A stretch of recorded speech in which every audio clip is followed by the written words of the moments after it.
Often when I officiate a wedding, I sit down with the couple and ask details about their relationship, their stories, their love. Because often when I stand before a couple, I stand before them a stranger. I am lucky to say that that is not the case today. Today, I stand before a beautiful couple that I have had the privilege to know for the better part of a decade. However, as I sat down and put my pen to paper, I was at a loss.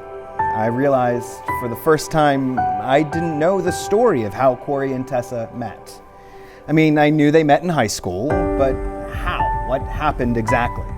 And it dawned on me, for as long as I can remember, it was always just Corey and Tessa. They were a unit. I struggled to remember a time in which they were just dating. For to me, and I'm sure many of you, they were always endgame.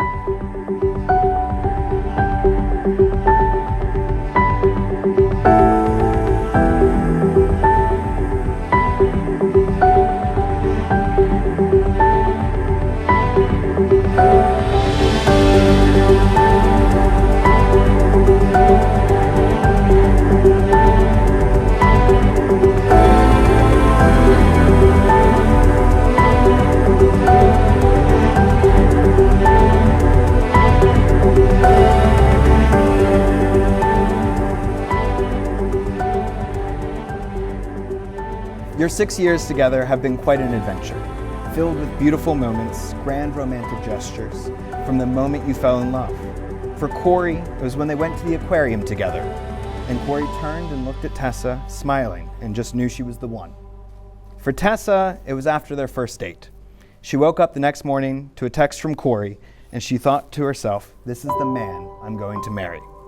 However, if you ask Tessa's friends, she was smitten much earlier, after that first Snapchat conversation, because in her words, she wouldn't shut up about him for that entire year.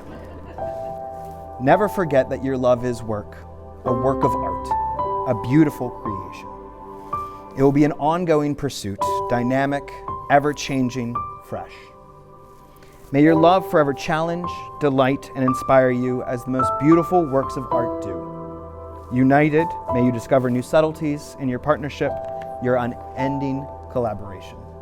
Your love, it extends beyond this earth. It is greater than who you are individually, yet meaningless without you.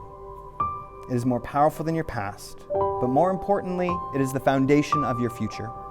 It has brought you together here today to become one in the eyes of your friends and family.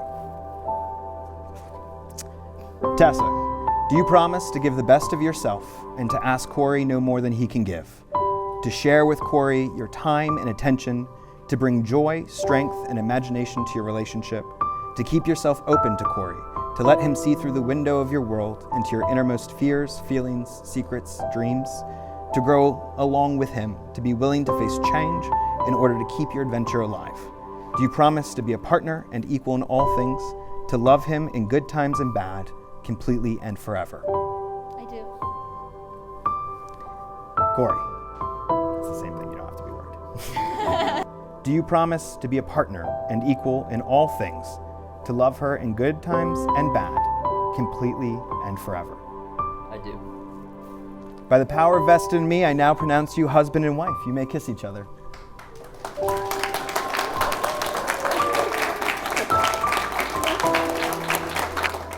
And for the first time, I'd like to present to you Mr. and Mrs. Lee.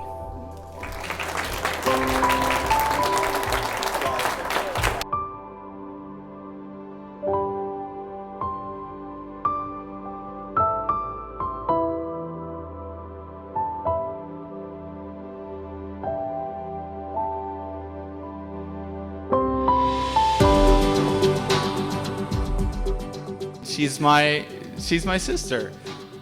You make me feel so comforted. I couldn't ask for anything more than the way that you make me feel every day.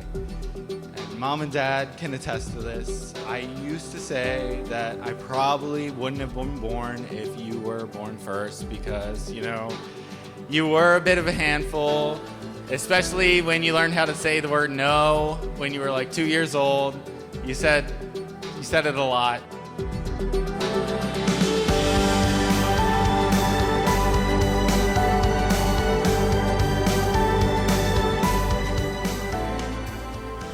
Throughout all of the years, I've never ever doubted your love for Tessa. You've always felt like family, and now it's official.